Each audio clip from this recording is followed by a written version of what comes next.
now on RTE1, we're off to the beautiful Skibbereen in West Cork to meet some of the locals there in Nationwide.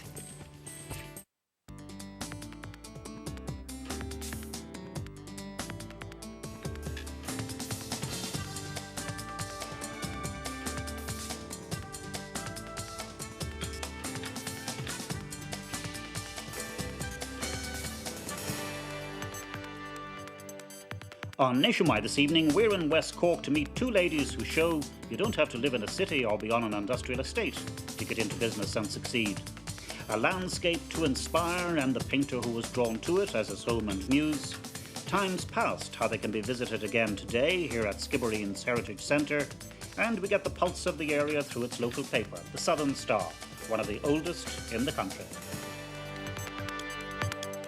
You're welcome to the programme, and this evening we're coming to you from the heart of West Cork, from Dear Owl Skibbereen, as the song says. And this part of the country is well worth a visit at any time of the year. During the summer, there are lots of tourists around, so we thought it'd be nice to have a look around the town and see what's on offer.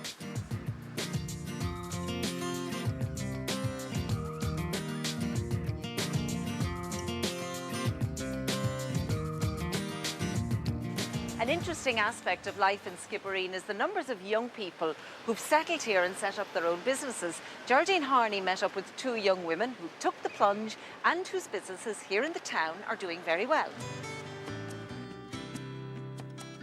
By all accounts, Skibbereen is a vibrant, bustling market town. In the summertime, it's the base for thousands of tourists. But for these two young women, it's where they want to make their fame and perhaps their fortunes. Well, someone who Aoife bounces ideas off is fellow craftsperson Sharon Rose McKeever. I'm originally from Keady in County Armagh, and I studied at the Armagh College of Further Education, and I studied art and design there. And from there, my tutor pointed me in the direction of Scotland, where I specialised in knitwear design for 4 years. Knitwear, there's so many unusual yarns out there, and I just had a great love for texture. And the thing is, you can actually create a whole garment on the machine. From even looking at the yarns, you can get inspiration from the different yarns that's there, different colours, and you can actually just watch your piece being created.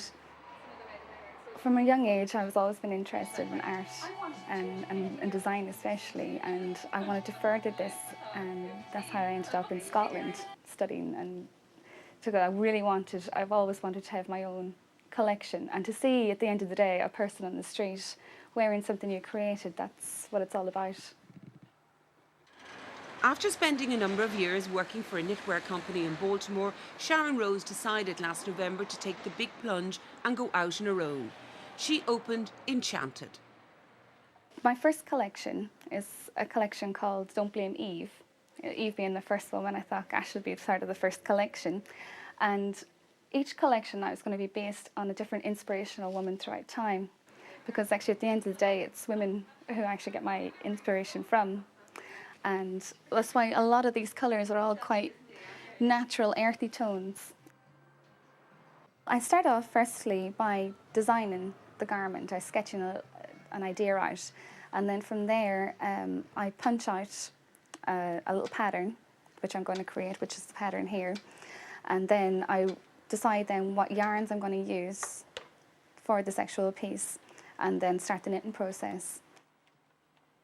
The yarns, I get a lot of my yarns, they have to be sourced from abroad. I get a lot of the yarns from Italy. Some of the yarns come from Scotland because there's still a few companies still manufacturing over there. And then once I get them back here, I've worked on my designs and I create all the pieces actually here in the shop. And then they go out to shops all around the country. And from small acorns do big oaks grow. Now, even though Sharon Rose has only been in business a short time, she already has a loyal following, including singers Mary Black and Juliet Turner. She may be just 27, but this young woman has no regrets about being in business on her own. It is hard work, but at the end of the day, this is what I've always wanted. I want my collection to be out there, and we're getting there with it, slowly but surely. And so we come to the end of Nationwide for this evening, and it's at this most recent landmark in the town that we bid you good night. It's a statue to Canon James Goodman, who was a great promoter of Irish language and music. And we're going to leave you with a little bit of music from the Skibbereen Colthus group. They're in the West Cork Hotel here in the town every Wednesday night. So if you're in the area, it's a lovely way to end off the day. Iwahagwif, agus Gudeshiv Slán.